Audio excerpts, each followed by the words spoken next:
think it's safe to say no one trolls better than Kevin Durant. I would argue he has made it an art form, but is it possible that simply being around him has made his former Golden State teammates a little more trolly as well? Thank you for joining us once again here on The Fumble. I'm your host, Jackie Ray. Make sure you follow me on all things social media at Derry the Fanatic.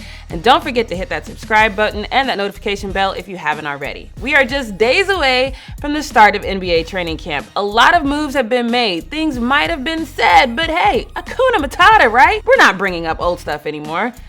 Maybe not so much if you're Draymond Green. In case you have moved on and have forgotten about irrelevant verbal spats that happened last season, let me remind you that Draymond's disdain for KD is also shared with KD's brother Tony Durant. Last season, Tony and Draymond shared a few heated words that apparently carried over into the locker room. Tony later said that Draymond showed his true colors that day. Not really a slam. Something one could easily get over. One other than Draymond, anyway. Tony posted this family picture that includes KD holding a newborn, saying, "Really the American dream. Hashtag the Durants." Draymond commented with, "You talked a lot of bullshit about me. All good though. This pic brings me great joy. However, this is not the American dream. It is our dream." Now, if I'm being honest, when I first read this clapback, I had forgotten all about the Tony beef. So I was very much like this Twitter user who said, wait, what is going on here? So I would like to personally thank Enrique for making this make sense when he replied with, "That's KD's brother's Tony's kid." Tony talked a lot about Draymond this past season when KD and Draymond got into it.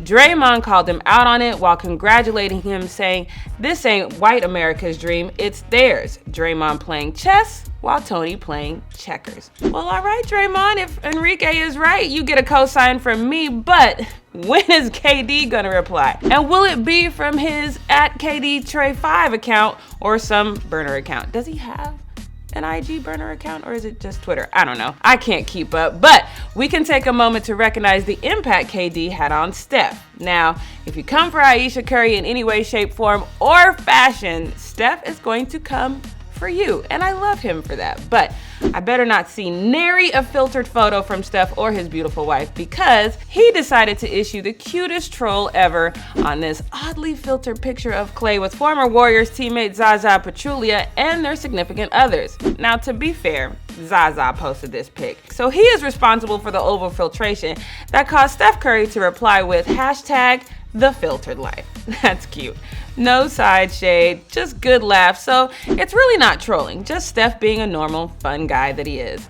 I'm guessing Warriors head coach Steve Kerr is missing all of these IG and Twitter moments, at least the ones involving Klay. Steve Kerr admitted that he does not keep in touch with Klay during the summer, and that has always been the norm between the two of them. When asked how Klay was doing with his ACL rehab, Coach Kerr responded with, "I just wait until I see him the day before camp starts. I know he had a fundraiser a couple of days ago for the Bahamas Relief. Some of the guys went down and saw him. I texted him a couple of times, but for the most part, I've been kept up to date with his rehab by Rick. Sounds like he's doing really well, but we'll really reconnect on the start of camp." That is a significant amount of distance from the man who says the Warriors would have won the finals last season if he had not been injured. Doesn't sound entirely impossible. Before getting hurt in Game 6, Klay scored 30 points in 32 minutes on the court. The truth is, it would have been nice to see the Raptors beat the Warriors with a healthy Klay. But I do agree with Klay, who said, quote, "That's just the nature of the sport, you know? What ifs? It doesn't matter. It's if you do your deed or not. In my mind, I think we would have, but you never know. That's the hard part you've got to accept." Sadly, Warrior fans can expect Klay to miss most, if not all, of the upcoming season with a torn ACL. I would bet my last dollar that the Warriors will not rush him back. They need to protect that 5-year, $190 million max extension they just gave Klay. But we will get a good idea of what is in store for the Klayless Warriors when the Warriors take on the Clippers in their new stadium on October 24th. Fumble fam, how do you think the Warriors will do this season without Klay? And how soon before we get a clapback from KD at Draymond? Let me know in the comments below. Until next time, I'm Jackie Ray, and thanks for watching The Fumble.